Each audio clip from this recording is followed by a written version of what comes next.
Hello and welcome to Starcraft Amateur Hour. I am Guns Akimbo and this is my sidekick. I'm not a sidekick. You are. You're my sidekick. No, you're a sidekick. I'm older than you, dude. Yeah, so it doesn't matter. I'm better than you at StarCraft, so you're my sidekick. Our recent records won't show that. That's not necessarily true. That's true. That's not true. Yep. My zealots kill your expansion Anyways, almost every game. This is Negative Suns with me. And we're casting our first 2v2 ever and probably our only 2v2 because god damn it, we hate 2v2s.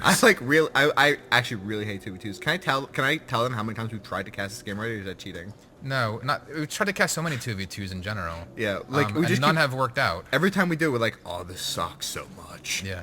So let's get to the game because it's hard to focus on a 2v2. So we have two teams. We have the red and blue team in the top and left with the team one Zerg and a Terran. Zerg, which is Mirage as red, and the Terran, which is blue on the left-hand side. His name's Juggernaut, air conditioner.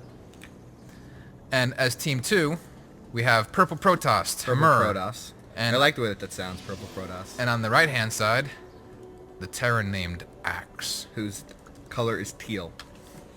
Or as some people like to call it, light blue.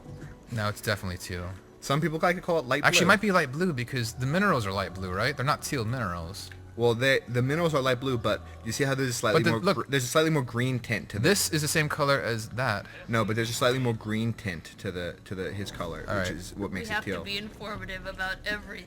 Okay, yeah, sorry. Sorry, voice of woman. That's God. God's actually a woman, and she's with us here today to cast this game. So we have a spawning pool at like 16, something like that. Yeah. So we're going for, I guess a pretty, decent economy game for Zerg already. Yeah. And Zerg getting their extractor before hatchery. Usually you see sort of like, you either see a pool, then expand, then hatchery, or hatchery, then pool. Actually, I find this kind of common. Oh, really? Least, yeah, for me at least. And I know it's, 50-50 with Zerg.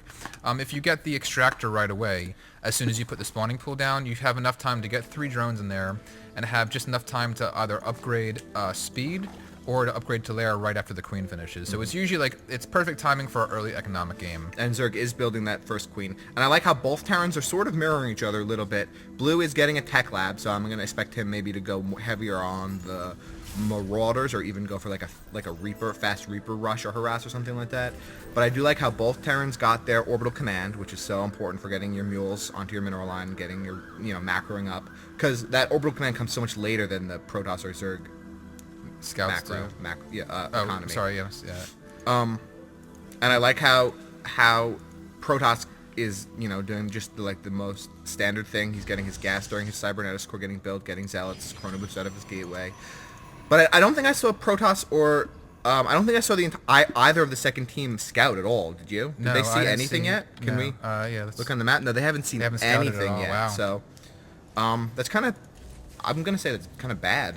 Yeah, it's the kind of thing where it might be slightly understandable because it is a 2v2. You technically know where the other opponent is. Yeah. But it's not all about knowing where the opponent is. It's about knowing what they're doing, what they're teching up exactly. to. Like here we can see Zerg.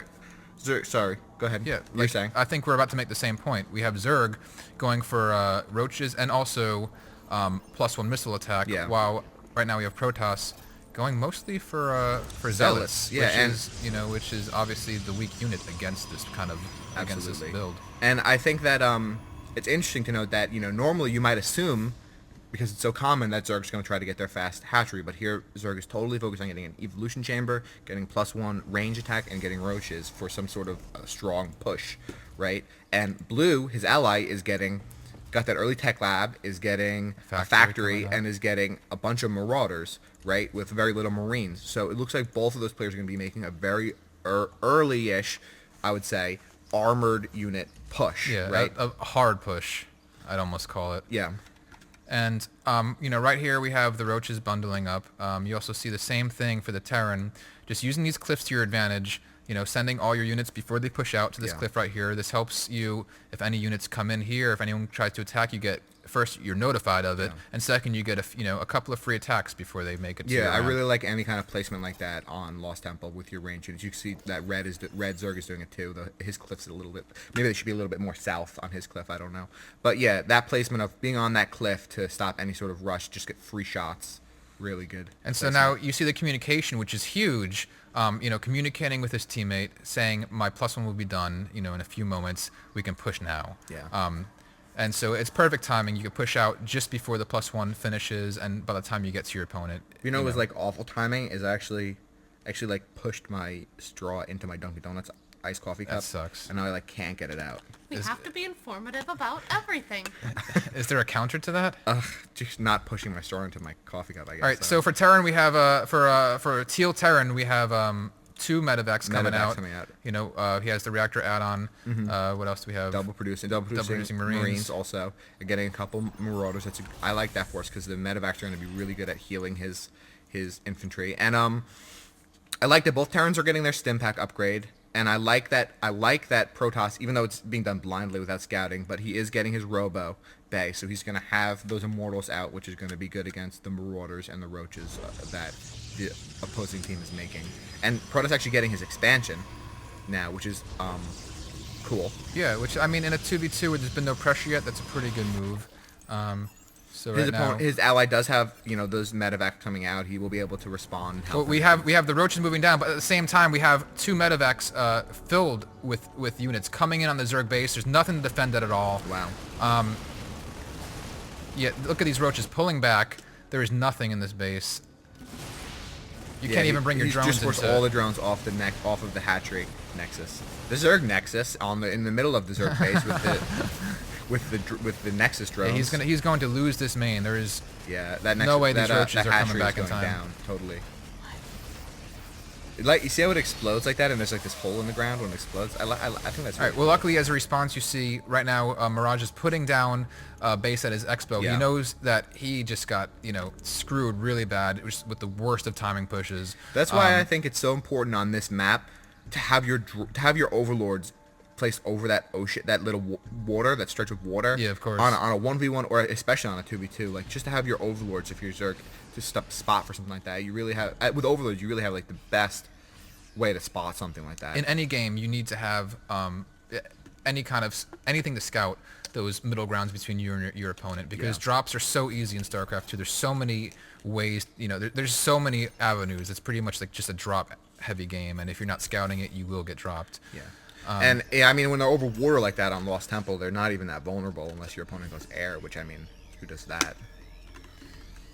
But here we see the Roaches and the Marauders coming in for some sort of attack. Now we have the medevac scouting, so they can get a couple of kills off here. That's like horrible placement. And now, like, if you click on red, he can see those guys attacking him, but he can't fire. Back. And that's how high ground works in StarCraft. This is a failed counter right here. And now you have the Purple Protoss coming in to seal in the last remnants of the Zerg army. They're just going to take them out, especially with this Immortal here and the 3 sentries. Stalkers and the sentries. It's just like they're taking so little damage right now from.